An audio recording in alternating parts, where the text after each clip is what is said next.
What's going on, everybody, and welcome. This is Smac and Zach talk. And today what we're going to do, and what we're going to continue doing, is a Circadians Chaos Order design podcast diary. So we didn't want to write it all down into a blog format. We wanted to talk about this game that we have created. So I'm Sam McDonald. I'm designer of Circadians First Light and co-designer of the West Kingdom trilogy. And who is this man over here? I'm Zach. Or Zachary Smith on the box. Zach Smith on BGG, I think. And this is my first game design, which is pretty crazy. I'm from Lower Hutt, which is where Sam is in this very moment. But I live in Italy, and I've been living here for the last 6 years. I live in Pisa, quite near to the tower. And I don't know what else to say about myself. I really enjoy board games. I really enjoy computer games. I enjoy lots of sorts of games. I enjoy sport. I like competition. You like competition.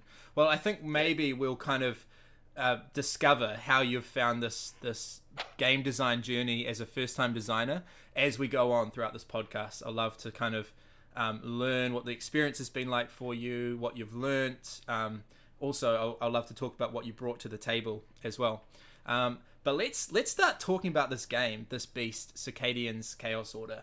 I actually don't have a physical box to show anyone right now. I would love to show you, but we don't have that yet. It's still in development.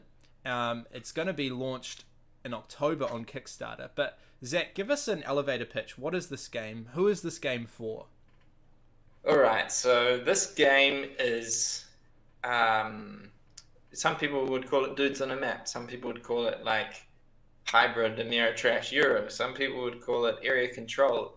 I think for these games, people have a hard time defining them because sometimes they can go so far in the way of like a game of chance where you throw dice and destroy people's units. And sometimes they can just be completely deterministic where it feels like you're playing chess. And so people have a hard time defining this genre. But definitely, I would say it's a game that's about conflict, but it is definitely also about knowing how to manage your resources. And there is a lot of intricate stuff going on, both in the fights and the battles, and in the managing your economy and making sure that you're able to sustain those fights and battles. But it is also, it's not a game where you can just sit and hide. It's definitely a game where you need to join the conflict with other people. So it's not a game for the faint-hearted, but it is neither is it a game that I think makes you feel bad when you lose a battle or when things don't go your way. I enjoy it even when people are smashing my face. It's great. Do you enjoy it because they're smashing your face? Probably, yes. Sadistic. Anyway, it is a game that involves 6 rounds, up to 6 rounds, which are broken down into different phases. Now, each of those phases, first you have people pricing actions, putting their own little tokens onto 5 different actions, which are the next 5 phases. Then in each of those phases, the player who has chosen the action, who has put their pricing token on it, gets to take that action for free. And each action also has an auxiliary action, which will cost resources, which you can do if you want. Each other player, in clockwise order, then gets to choose whether they want to do that action or not. And they then have to pay the player and the bank according to the pricing token that was put on that action. The player that priced that action, that is. Each of those 5 actions is done in that order. And then the last action is moving. And so then people move around the map in the last action. And if they are in the same territory as another player, then they have to fight in the next phase, which is the battle phase, where we resolve all the battles. War. War. So also the way that battles are resolved, I'll just quickly explain it. Every battle must be resolved in the phase, but they're resolved one at a time. So starting with the first player, he chooses a battle. He or she chooses a battle in which they are involved in. Then they resolve that battle. and then the player to their left then picks a battle. Now, whoever picks the battle has tiebreak. So these are battles that are won according to a certain number of strength. And so if you have the same number of strength, the person who picked the battle has tiebreak. So it's very also important which battles you pick first. After the battle phase has been completed, everything's been resolved, we move on to the income phase, where various income bonuses from buildings and from other things help you gain resources. And then there's the final phase, which is the relic phase, which maybe we'll get into talking more about relics as well. Relics are one of the victory conditions in the game, which is where you check if someone has won the game on relics, and if not, the relics, which are also the round counters, the lowest number one is taken by the player who controls it, and they gain some bonuses for that. Now, I've just explained the core of the game. Now, there's a very important thing I haven't talked about, is that there are 6 factions which are highly asymmetric. They all play on the same core of the game, which I talked about. So there's this really integral core that whichever faction you're playing, that's the game. But all the factions break rules in certain ways. They each have their unique victory condition. So every faction you play, you're going to be playing the game differently. They have faction attributes. They have a unique faction building. They have unique faction leaders. So there's a lot going on, and each of those leaders and attributes can be upgraded as well. So there's a lot of choice as well in the path you want to take with the faction. So combining those two things makes it, in my opinion, a really fun game. We've had a lot of fun with it.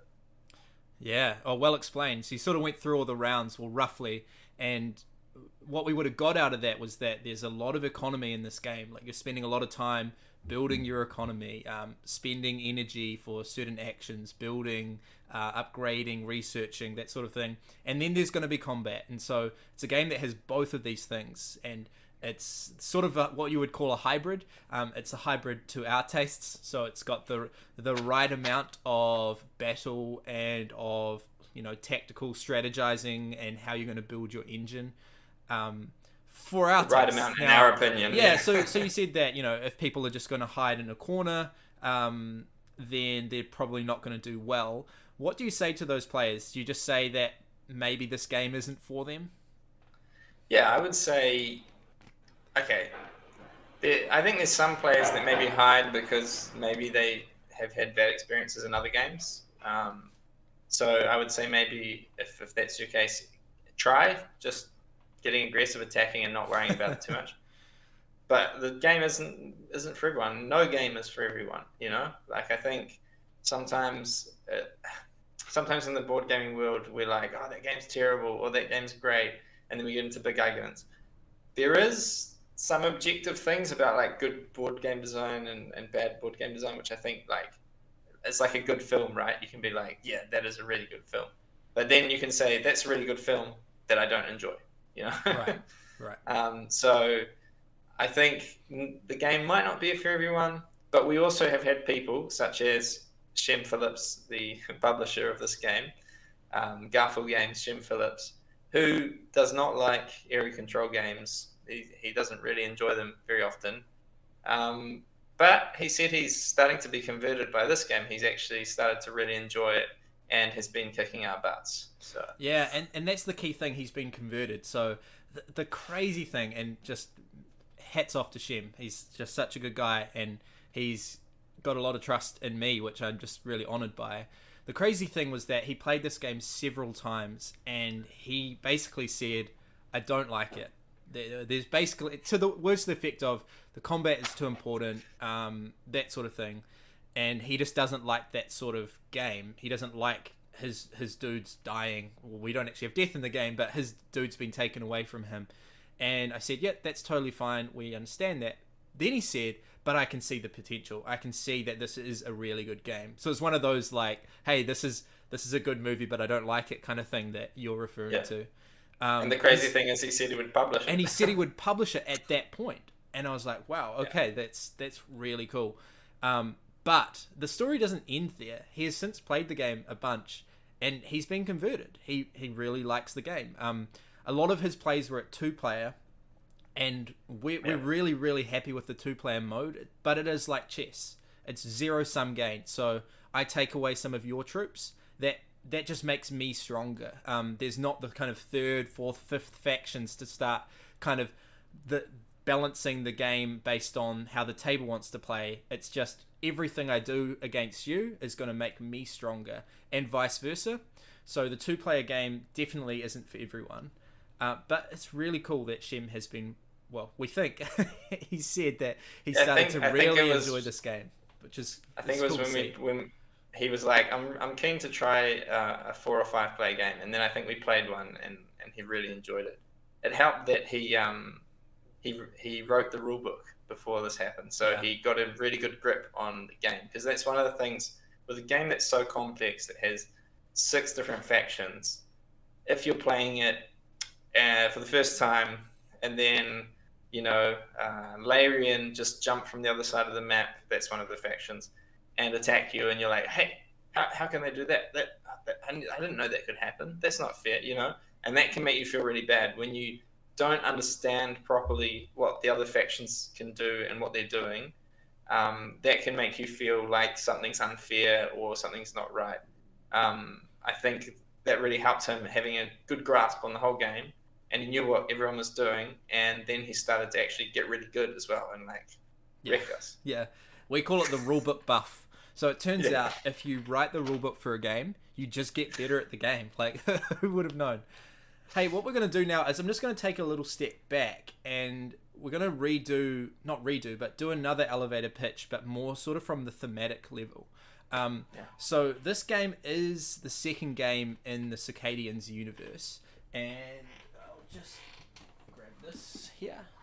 So this is the first edition of Circadians First Light. There is going to be a second edition, which we could maybe talk about at some point, but so the humans, they call themselves Circadians because the circadian rhythm is about the 24-hour cycle. It's about the Earth spinning on its axis, with day and night and that sort of thing. So they call themselves Circadians to remind them of home, to remind them of that. And they've gone out exploring. They're trying to find other planets, other lands, and they find this planet called Rye, RYH. And they find this planet which is teeming with life. And it's not just like bacteria and plants on this planet. There are intelligent humanoid creatures, which we call the locals. And you can see a few of them here. We've got Draic, Larian, and Scaro. And there's lots of these different types of humanoid, locals on this planet. And so the Circadians, they arrive on this planet, but they don't want to destroy the planet. They don't want to take over and kill these locals. They want to establish a home there. They want to negotiate with them. They want to make alliances and friendships and coexist peacefully. So that's kind of the theme of the first game. And so it's a game, it's a dice placement Euro style game where you're negotiating with the locals, you're advancing your tech, because you're quite new on this planet, so you're wanting to harvest resources and build these farms and ships and, zoom your way around the planet and improve your negotiations. Also in this, in First Light was solo mode, which was kind of like, an AI. We called it an AI because that's what you call it, a bot or an AI that plays the game. But we thought it would be fun if we actually illustrated. So Sam Phillips did the art. He actually illustrated some AI characters. And so these are kind of like the villains that you are fighting against when you're playing the single player mode. And so what we ended up having was 5 different factions. We've got the Circadians, the AI, and the 3 local factions in Circadians First Light. And this was the basis for another game, really. And so I was thinking for quite a while about this. Shem said that with the Circadians game, he wanted this to be a new line, a new world for games to be put in. And he said that he was more flexible with these games than he was with the West Kingdom and the North. With the games in the West Kingdom trilogy, for example, we have some tight constraints on them. We know that they're going to be a Euro style game. They're going to be victory point based. They're all going to have workers, and they're all going to have coins, and they're all going to have cards. these components that are going to be consistent throughout the trilogies. They're all going to roughly be 1 to 2 hour kind of playtime, and they're going to be sort of in that same weight range, that same sort of game style. I wouldn't say they're the same game. They're quite different from each other, but they give you a similar sort of experience, a similar type of enjoyment. Maybe it's that kind of strategizing, building an engine, comboing cards, that sort of thing. And there is a little bit of interaction in those games. But all of that to say, there's some constraints upon those Euro-style games, the West Kingdom, etc. With Circadians, Shem was basically like, we can do whatever we want with this world. We could do a real-time game. I don't actually know if we want to. We don't love real-time. But we could do a real-time game. We could do a cooperative game. We could do a battle game. This is a world that we can kind of live in and explore and design games for.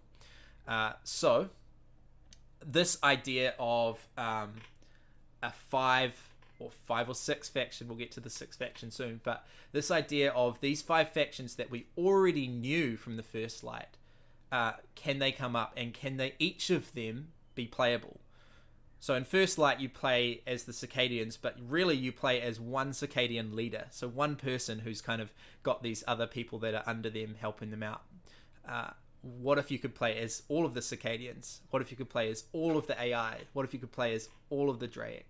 So this was the initial kind of thematic idea.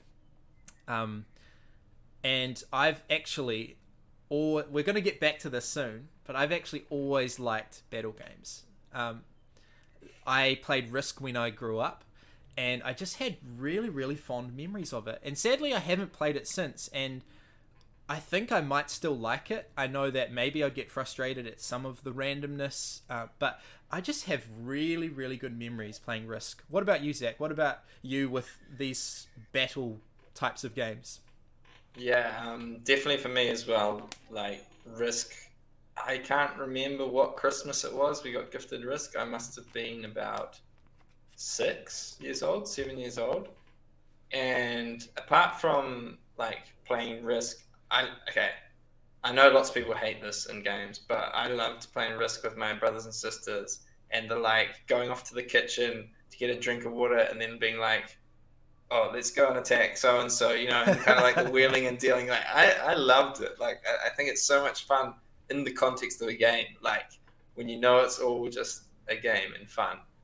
So I always enjoyed that. I would always get smashed because I was little and I had an older brother and sister, and obviously they would always win. But and then when I played Lord of the Rings Risk, because I mean, me and Sam both grew up in New Zealand when the Lord of the Rings films came out, and I'm a huge Lord of the Rings fan. And when I played Lord of the Rings Risk for the first time, I was like, wow, this is so amazing, And then I played some other stuff like Stratego. I remember we had a copy of that, which was like I don't know if you've ever seen it, Sam, but it's like a battle game where you can't see the other person's units, and you basically fight like, and if your unit's stronger than theirs, then you destroy it. But you're kind of like trying to guess where they've put their strong units, etc.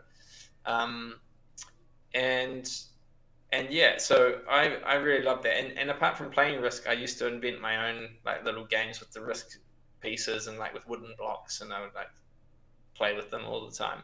So so I kind of really enjoyed that. It wasn't until later on, when I was like probably about 12 or 13, that I played Catan and kind of saw that there were Euro games as well, like resource. What do you call it? Like resource gathering Euro style. Resource gathering Euro style games. Yeah, I kind of thought of, apart from Monopoly, which was always I never liked. Risk was like the board game. It was the board game. Yeah. And I've been thinking a little bit just now about, what is it about conflict that we like? You could just say that we are naturally aggressive people, but I don't think that's right. And to be fair, most of my gaming isn't battle games. Most of my gaming isn't these dudes on a map style games.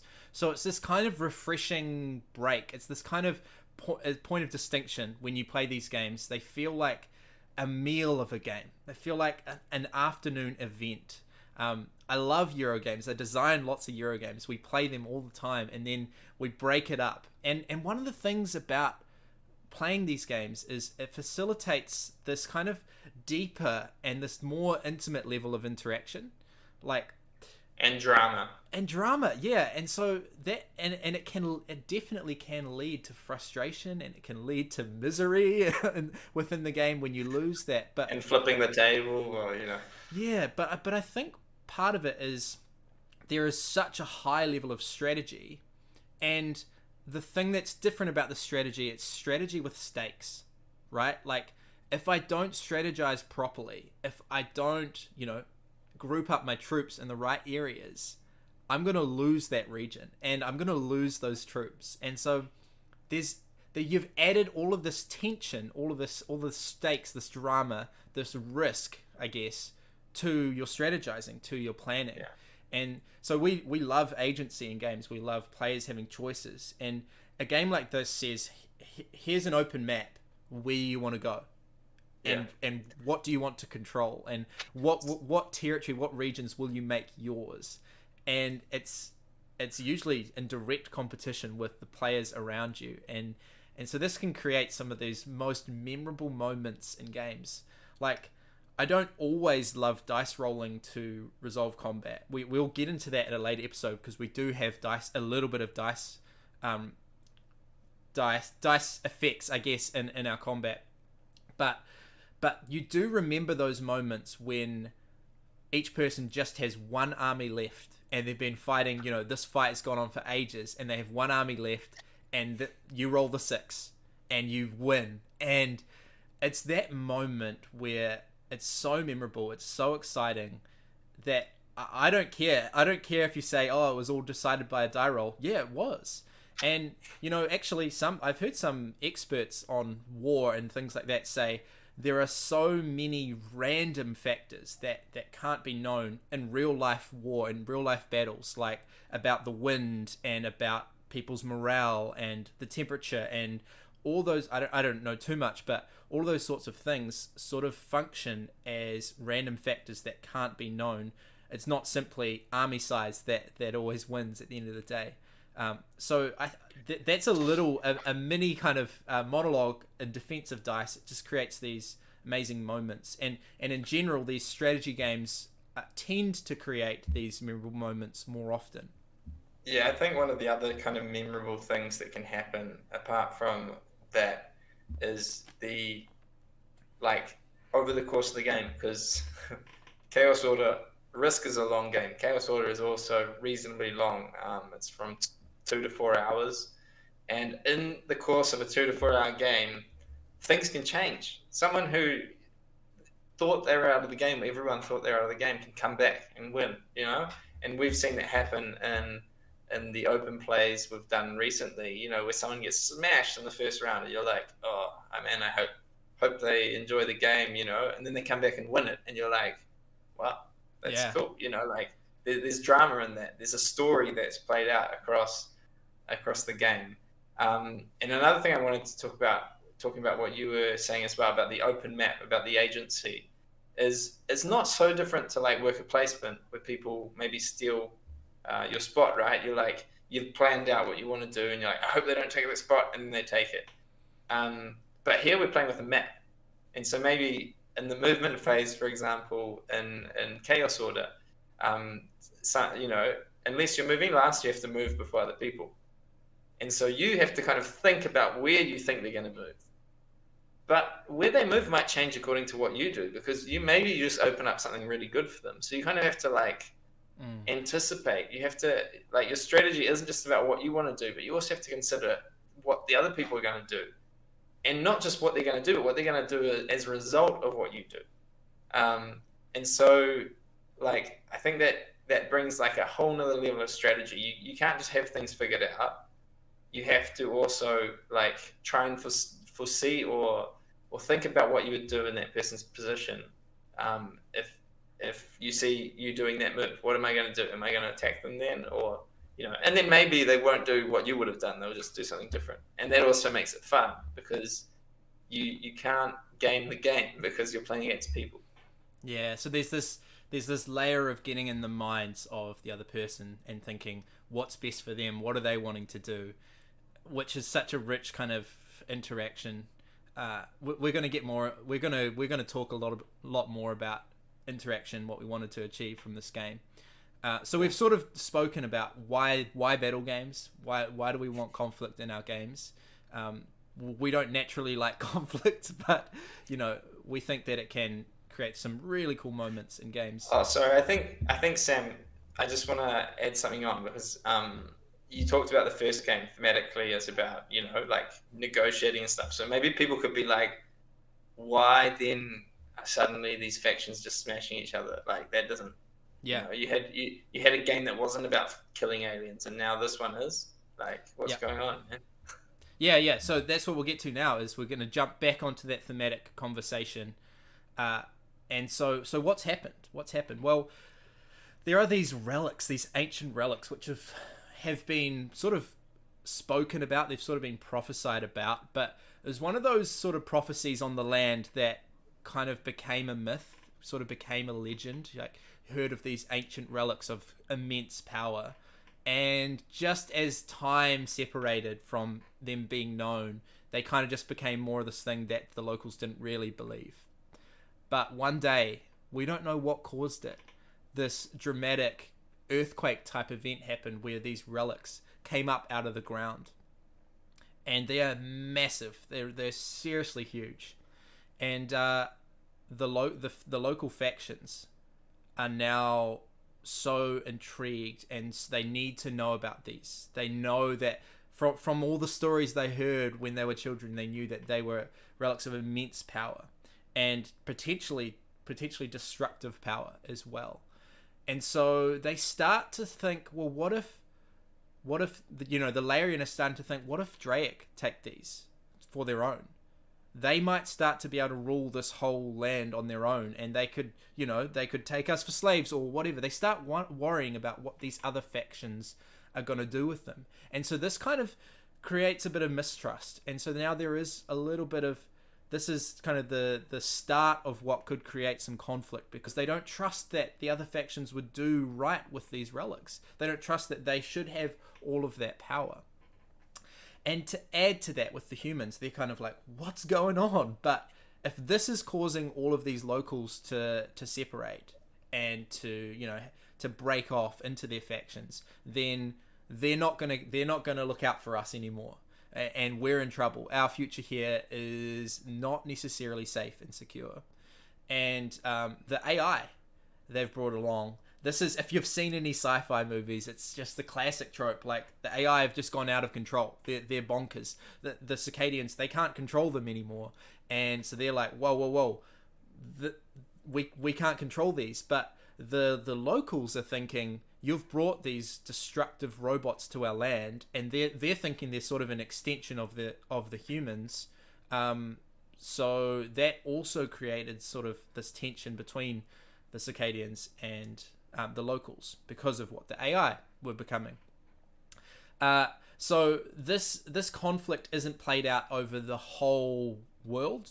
It's not played out over the whole area of Rye. It's sort of a specific area, specific territory, region, continent, or whatever. Yeah. And so it can be assumed that there are other factions, there are other, Circadians elsewhere, there are Larian elsewhere who are still getting on just fine, who are still in peace. And this isn't a conflict about utter domination. They're not trying to kill one another. They are just wanting to secure the power, mainly as a defensive, securing the power so that someone else doesn't abuse this power of the relics. And so from that sort of thematic explanation, I'll go into what the goal of the game is, what it's actually happening in the game. So we have these 6 relics that are spawned on the map, and they're spawned in slightly random positions each time. So it creates this really interesting dynamic, because we have the same map by and large. There's a few hexes which change, but we mostly have the same map. But based on where players put their bases and where the relics spawn, it feels like a different map every time. Like, it really does. depending on where you are and where you are according to the relics and how close they are to each other. It's kind of interesting. Each of these relics are labeled 1 to 6, and that represents the round which they will be collected. So the goal of the game is for any faction to control all 6 of these relic regions. So that sounds pretty impossible. All of the relic regions. All of the relic regions, okay? So that sounds pretty impossible when there's 6 out there, and we might have about 15 to 20 regions in the game, depending on player count. 12 to 20 in the game. So that sounds pretty impossible, right? Well, at the end of round 1, the first relic 1, if no one controls all 6 relics, which is going to be the case in round 1, you're not going to control all 6. The player who controls that round's relic 1, they collect it and they bring it home. And now they get an immediate benefit, which is going to help them with something I'll tell you about soon. They get an immediate benefit, but now, crucially, that relic is gone from the game. So now to win on relic victory, you have to only control 5, the 5 remaining relics. And then the next round, relic 2 is collected. And so it gets to this point where the game would come to a natural end at round 6. It couldn't go any longer, because at the end of round 6, the player who's controlling relic 6, which by this point is the only remaining relic, if they control that, they will win the game. Now, that is like the insurance policy that the game is going to end. This happens, the relic 6 victory happens about 5% of the time. 1 in 20 games, 5%. That sounds about right. I would say even less. Maybe less. Like, it's more than 1%. It's more than 1. It's less than 5. It's somewhere around there. Okay. Like we've seen it 2 or 3 times, maybe. So this is going to bring the game to a natural end. It's not going to go longer than 6 rounds, but it could be shorter. It could be shorter because, players could win on relic victory before. But here's the other thing, and Zach has mentioned this, but here's the other thing. Each faction has their own unique win condition. Each faction has their own unique win condition that they can win by. And so you're going to be trying primarily to do this. And the relic system is a way of keeping all of the players engaged in the game and feeling like they've got a chance to win if it goes late. If they're not doing too well on their own win condition, they could plan and strategize around, okay, round 5, I'm going to get relic 5, relic 6, and win the game that way. And so it keeps people engaged. Do you have anything more to say about the win conditions? Yeah, I think what you just said now is really important, because one of the things that can often happen in these games is you just see a runaway leader or just someone who, and like maybe everyone can go and beat them up, but maybe it won't be enough, or maybe there's just a runaway loser, which can be even worse. But there's just one player who's having an absolutely horrible time. I'll give you an example, which happened to me. I got stuck. For those who know Root, I was playing as the Birds, and I got stuck in a 6-player game. I think it's only possible in a 6-player game. I got stuck in an eternal loop of my government going bust, and I could never keep it for more than 1 round.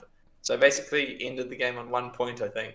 And wow. if that happens to you in a game, you just go, oh man, what? But like having another victory, possible victory condition, which Root actually does as well. I'm not talking badly about Root. I enjoy it. Having another possible victory condition means that every player is still in the game. No one is a write-off. And I know I've had some games of Chaos Order where I've absolutely gotten smashed in the first few rounds. But when it got to round 3 or 4, when it got to maybe round 4, I made a play for the relics. And, that doesn't always come off. I'm not saying you're definitely going to win. But I was in the running to win, Like, players were about to win on their personal victory conditions. I was way off on that. But I was in the running to win on that round. I was one of 2 or 3 players who could win in that round. So, it makes you, stay in the game, stay focused, and keep enjoying the game, even when people are, maybe you've gotten a bit of hard luck or people have beaten up on you. Yeah. And one of the things that I want to talk about with battle games, I leading up to designing this game, because we knew we wanted to, and we were dreaming about this for quite a while. I played a lot of these grand strategy dudes on a map style games. I played, Blood Rage, Innis, Kemet, Dune, Eclipse, Twilight Imperium. I tried nearly all of them that I could. And one of the things that I realized that I enjoy, or something that I really don't like in some of them, and these might be otherwise really great games, and so this is not a slight on the game too much, right? But one of the things that I don't like is if there's a set ending, that it's always going to be a 3-round game. And if it's going to be the person with the most victory points style of game. So Blood Rage does this. I love pretty much everything about Blood Rage, except for the victory points and the rounds as how we determine the winner. And the reason that I don't love this in a battle game is I love the threat of someone just being able to win and it just happening. Like, I like that in Risk, that actually someone just reveals, boom. I actually don't love hidden missions, but I like the boom, okay, I just won. I revealed that I've done my mission, the game is over. The threat of it ending, it feels so right for a battle game. If you have controlled enough territory, or you have really just done everything that you needed to do, in my opinion, the game should be over. I shouldn't be looking at this person who's 50 VP ahead of me, and we still have half a round to play out, and I've got no chance of catching them. I want the game to be over when it's over. And that threat of the game possibly ending, it really ups the tension. Even if it's not going to end, and players start working together. Oh, look at this player who's ahead. They could end it this round. What are we going to do about it? So this was one of the goals that needed to be in the game. We do have the potential ending at round 6 that will happen. And that's good to ensure that we're not playing for 17 hours. But it's probably not going to happen, right? And so it's going to end sometime. Maybe round 4, maybe round 5, maybe in round 6. But you don't know exactly when it's going to end. So that is something that we needed to put into this game. Any thoughts on that? Yeah, I was just thinking about, like the relic victory as well is also a way that you can surprise other players, because having the two different victory conditions, the personal one and the public one, it's also something that you need to be aware of, both of them, because sometimes people, like in a 3 or 4 player game, people are so busy working on their personal ones that they maybe leave some of the relics unguarded. Now, if they leave some of the relics unguarded, that means you can control them without having to fight for them, And so maybe they'll be fighting on the current round relic, but you can basically control those 3 without having to fight and put all your army on that one and try and win the current round relic and win the game, and you've kind of surprised people and they didn't see it coming. Now, you surprised them not because you can surprise people, but because those people weren't paying attention. But having those sorts of elements in the game where you can be sneakily being are they going to move units onto that relic? They didn't move units onto it. Now I'm going to try my dastardly plan, those sorts of things I really enjoy in games. I really enjoy seeing that opportunity open up and your eyes go, Yeah. You're just you're like, yes, I might be able to win the game. And then sometimes you don't win the game anyway, but you kind of have that opportunity that opens up before you. And it's a game where there's even when we've played it so many times, there's still room to make mistakes and let other people game. I love games that have room to make mistakes. I actually love making mistakes in games that I've played a lot. I don't enjoy actually making mistakes, but I love that, I just made a mistake. There are things that I still can learn about this game. It's still a slight challenge to me, and the sequencing, the order of doing things, all of that. I love having that room to improve. So I want to talk a little bit about how we got started. And there's a question that I've heard asked on nearly every single board game designer Q&A. And it's pretty much this question. You probably know what it is. So what do you start with, theme or mechanic? And I thought about why is this question always being asked? Like, is this question just a fundamentally interesting question, or what is it about this question? And here's what I've realized about this question. I think what this question really is, there's a question behind the question, and it is, how do you get started? And it's because people, they might want to be a game designer, or they might be sitting on these ideas, and they're like, I don't know how to get started. So how do you start? Do you start with the mechanic? Should I just make up a mechanic? Should I start with the theme? And I think you just get started whatever way is best for you to get started. So we sort of had this, well, I sort of had this idea for a theme rolling around in my head ever since Shem said, let's do more Circadians games. So I wanted a battle game. I know that we were kind of peaceful in the first game, but I wanted a battle game. I wanted to be able to play any of the factions from First Light. So that was the theme, but there wasn't a mechanical hook. And one day this idea for a mechanism came to my head, and it was this idea of pricing actions. So it was initially a card draft, but basically there'll be a certain number of actions in the game, maybe like 5 or 6 actions. And in the battle game, let's say just the generic tropes, which ended up being in this game. We've got move, so moving your troops. We've got recruit. We might even have a combat, like to actually fight that action. We might have a harvest and build on the land, that sort of thing. And you've got these 5 actions. And the idea is that every player can take these actions. And this was another thing that was really important, because I wanted a game with, even if it was long, I didn't want long downtime. Like, you play some of these battle games and it gets around to your turn and you can do like a million things, and you run through the sequence of things that you can do, and people are just sitting there like waiting for you to finish their turn. So with something like Shall we this, say that's something that me and Sam agreed on quite a lot, because I'm known in Garfield circles for skipping people's turns because I want to play mine so badly. Yeah. So Yeah. really, I don't enjoy waiting half an hour to play my turn. So in doing this, you take that normal long list of things that you would do in some area control games, well, like a Risk or whatever, and you'd do all of those things on your turn. You'll get the opportunity to do all of them. What we're doing is we're taking all of them and separating them out, and we're saying, you can do this, everyone can do this, then everyone can do this, then everyone can do this. That's not completely unique, but that's what we wanted to go for. And with this pricing mechanism, what you would do is, when it was your turn to draft the card, you would pick which action you wanted, and then with a die, you would set the value on that action between 1 and 6. And this was the price that of the currency that players would have to pay you to take that action.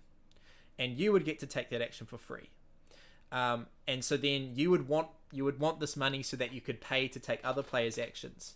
And it was supposed to be this really interesting dynamic of, if you price things too high, then people just won't pay you, and you won't make money, and you won't be able to take other actions. If you price too low, you're not making much money out of it, you know? And so people get a really good action cheaply. That was the idea. Couple that with I want to play these 5 asymmetric factions, and I want a battle game, and then that was basically what we needed to start. But there was a problem. The problem was, I also had this idea that, if you know any of the West Kingdom games, that when we do the Tome Saga, which was going to be this way to play all 3 of the games back to back and kind of determine the grand winner of the trilogy in one afternoon, that sort of thing, which Shem had done for the North Sea trilogy. I had this idea that, what if we also released cooperative modes for all 3 of the games, so you could play all 3 of them cooperatively. Now, this is something that is just an absurd idea. It's just an absurd amount of work to make these actually work well, like to make them even balanced and fair and winnable and losable. You want both. And so I was just so busy, and I was also working pretty much full time as well. I was just so busy. So I had this idea rattling around in my head, but I just didn't have the design time or space to work on it. And I really wanted to work on it, but I was just being a madman with these cooperative modes that I think 5 people have played. But I just did it because it was a challenge for me, and Shem was in on it. So I called up or texted my mate Zach, who I've known for a long time, who now lives in Italy and who lived in Italy at the time. And the reason I contacted him was because I knew that Shem was really busy. I also knew that he doesn't love these sorts of battle games that I've loved as a child. And I knew that Zach would. I knew that Zach would catch this vision and be all in on it and be excited, and that he would want the same style of game, mostly, as I would want. So I thought, okay, I'm just going to message Zach. Here's this game idea. Can we do it together? And I'll let you tell the rest from your perspective, Zach. Yeah, well, I think like when I was in New Zealand as well, visiting, I spent a lot of time playtesting Architects, because it was right at the time, just before Architects came out. So before Sam became famous, shall we say. I'm not and famous. I actually playtested Circadians First Light as well, which I'm going to give a piece of information here, which I don't think people know about. But Circadians First Light was inspired by an Age of Empires 2 scenario that we made, me, Sam, and other friends, who we played Age of Empires 2 together quite a lot.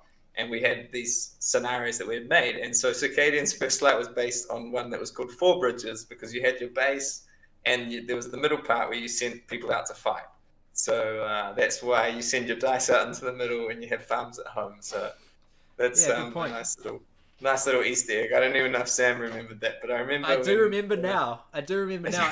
And now that makes me think, man, I actually want to make the proper Four Bridges game now. You know, because like that was the starting point, and that's the whole thing about that theme mechanic.